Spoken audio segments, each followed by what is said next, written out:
Most Americans don't live unsafe, they live untested. We trust systems we've never seen break, and we mistake that for safety. A locked door, a charged phone, a working alarm. They feel like protection until the moment they don't. Real security isn't built in comfort, it's built under pressure. When the system hesitates, every safety myth shows its real shape. And 4 of them still decide how Americans plan to survive. In the United States, safety has become a product, something we buy, something we feel, but almost never something we test. For decades, the system worked well enough to make comfort look like protection. But those foundations are shifting. Our power grids are getting older, supply chains are stretched thin, weather is more extreme, and the systems that run our lives are now digital instead of physical. We still live as if the system will correct itself, but the truth is it already hesitates. That's why most people don't fail when a crisis hits. They fail long before, while everything still looks normal. So here's the question.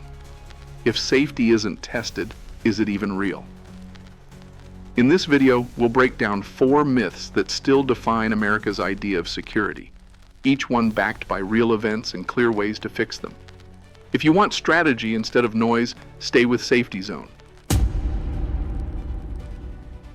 For most Americans, safety begins with a number. 911 isn't just a service, it's part of our national reflex, a system we've tested so many times that it feels permanent.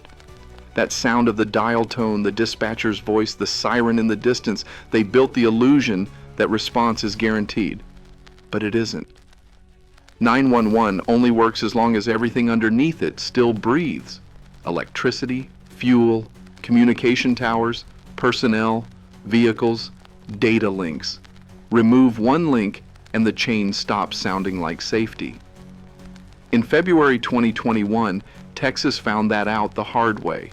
The winter storm hit, the grid went dark, and what used to be a 10-minute response time stretched into hours or disappeared completely. Dispatchers received thousands of calls per hour. Computer systems froze, cell networks dropped, and first responders were stranded behind miles of ice. Many callers never heard a voice again. Not because nobody cared, but because physics and logistics stopped caring first. The myth doesn't come from stupidity, it comes from comfort. When something has always worked, we stop imagining a world where it doesn't. The deeper danger is psychological. Every second you wait for a rescue that isn't coming, your brain stays passive. You hand your decision-making to a system that's no longer listening. That mental delay kills more people than the disaster itself. Waiting feels like control, but it's just paralysis disguised as hope. So how do you break that pattern? You replace dependence with design. Start with what 911 used to represent: medical response, communication, coordination, and rebuild a smaller version of that inside your own reach. Identify the people around you who can fill those roles. A neighbor with EMT training, someone who knows how to fix generators, another who can handle radio comms. You don't need a team of experts, you need overlapping abilities. When one person fails, another covers the gap. Keep a backup network that functions without power or signal.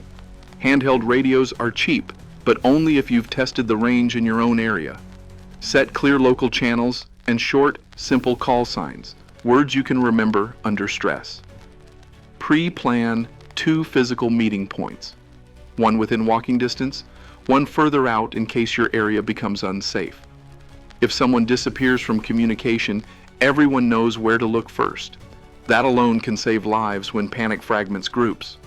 Train the people closest to you in basic first aid and situational awareness. It's not about being heroic, it's about reducing delay. Every skill learned in advance removes one decision from the chaos. When you can stop bleeding, restart breathing, or simply keep a hypothermic person conscious, you've already done what most 911 calls never reach in time to do. You don't prepare for the system to collapse. You prepare to span the gap between failure and recovery. That gap is the real survival zone, the hours or days when the grid flickers, comms die, and everyone waits for something that isn't coming. It's not a dramatic collapse, it's a quiet one. And that quiet is where the unprepared disappear. Principle 1. Don't outsource your survival. Build the version of 9/11 that still answers when no one else can. Every crisis begins in a place that once felt predictable. Safety, for most Americans, is tied to geography, quiet streets, known faces, and the illusion that danger has boundaries. We read calm as protection, when in reality, it's just the absence of visible pressure. Safety built on familiarity isn't stability, it's habit. When Hurricane Katrina hit New Orleans in 2005, the collapse wasn't defined by destruction, but by transition. Suburbs that had been quiet on Friday were unrecognizable by Monday. It wasn't violence that reshaped them, it was logistics. Roads flooded, cell towers failed, supply chains froze. Gas stations turned into choke points, grocery stores into negotiation zones. People who had shared fences for years suddenly became competitors for the same gallon of fuel. The crisis didn't make them worse, it stripped away the buffer that let them seem better. That's the real danger behind the safe neighborhood myth. Safety based on familiarity is static, but real safety is dynamic. It changes with rhythm, density, and trust. When those start to shift, the social contract starts to melt long before the infrastructure does. What people call chaos is usually just the moment when cooperation stops paying off. The smarter approach isn't to idealize your neighborhood, but to map its behavioral profile. Every area has pressure points, intersections that clog, buildings that become bottlenecks, people who set the tone for others. Learn how these points react to stress. Who organizes, who freezes, who withdraws. Observe without judgment. In a real collapse, those patterns will repeat in faster motion. And it's not only about risk, it's about potential. Every neighborhood also hides small stabilizers. The retired fireman who still has equipment, the single mom who knows every child on the block, the older couple with a propane heater, and quiet discipline. They're not symbols of safety, they're anchors. Identify them before the lights go out. Start preparing not by forming groups, but by testing information flow.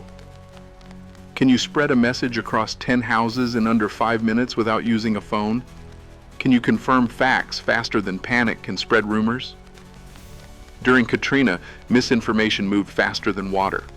That pattern will repeat in every future crisis. Only those who manage information locally will control tempo and morale. If you live in the city, understand that density amplifies emotion. One rumor can shift hundreds of people in a single direction. If you live rural, distance hides isolation. A neighbor's silence can mean a broken radio or a broken bone. In both cases, awareness is more valuable than equipment. The goal isn't to make your neighborhood safe, it's to make it readable. A community that can interpret itself under stress can adjust before anyone else notices what's changing. Principle 2. Safety is behavior, not address.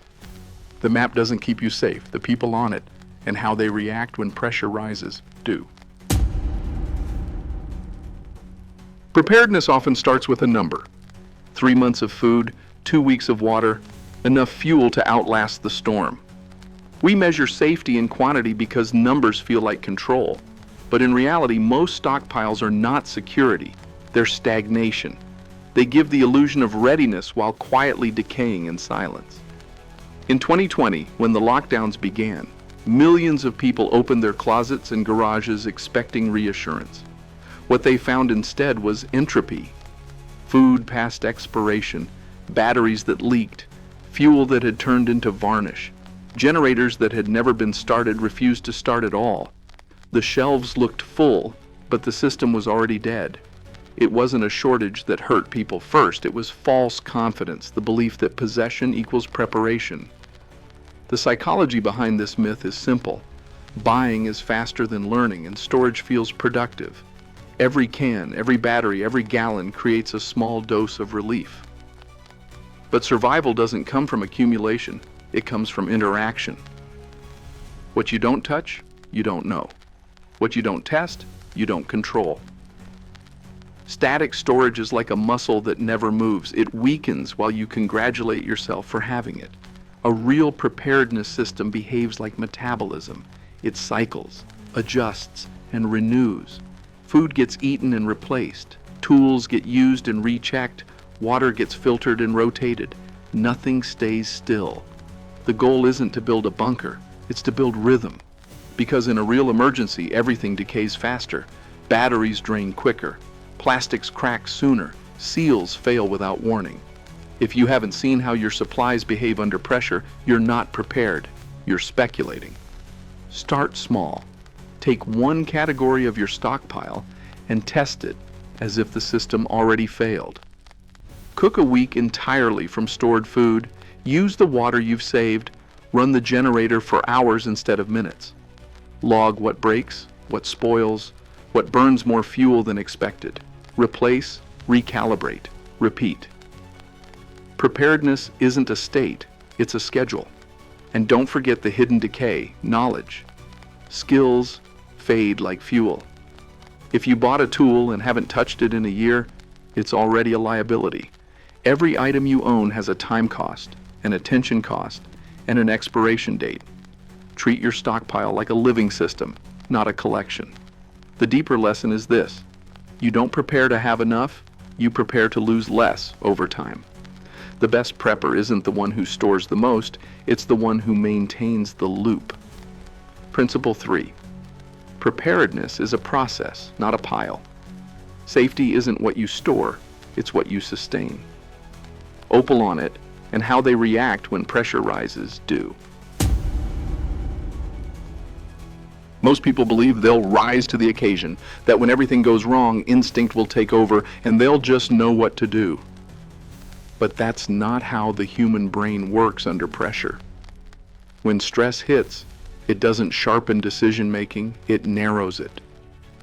In those moments, we don't rise to our expectations, we fall to our training. The campfire in California, 2018, proved that truth in real time.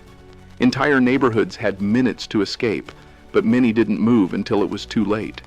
Some stayed to pack a few things, others waited for official confirmation, believing there was still time. They weren't reckless, they were paralyzed by the need to decide. The fire didn't move fast, the mind moved slow. Under threat, the brain defaults to the familiar. It cuts options to preserve energy, and that's why so many people die doing what they always do: checking phones, looking for instructions, waiting for permission. The myth of "I'll react when it happens" is comforting because it puts the burden on the future. It's easier to believe we'll find clarity when the moment comes than to build clarity now, before it's needed. But survival doesn't start with adrenaline, it starts with rehearsal. The mind treats repetition as truth.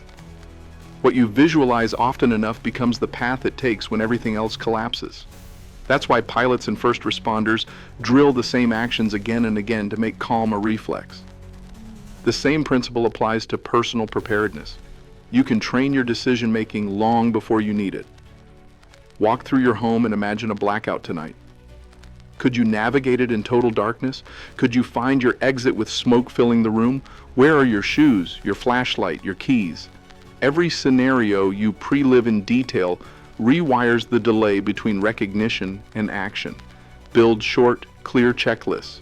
Turn off gas. Secure exits. Account for people. Communicate. Relocate. Keep them visible. Repeat them until they feel automatic. In a real emergency, that automation buys you minutes, and minutes are life.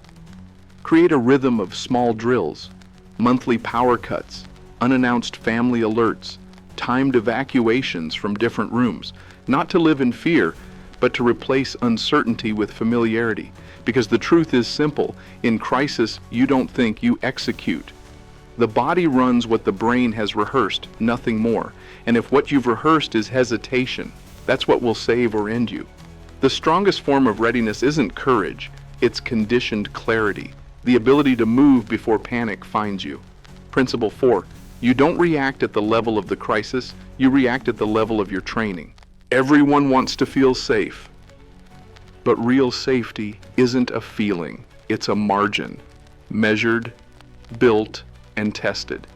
Every myth we've covered today comes from the same place: trust in systems that worked once and comfort that kept us from testing them again.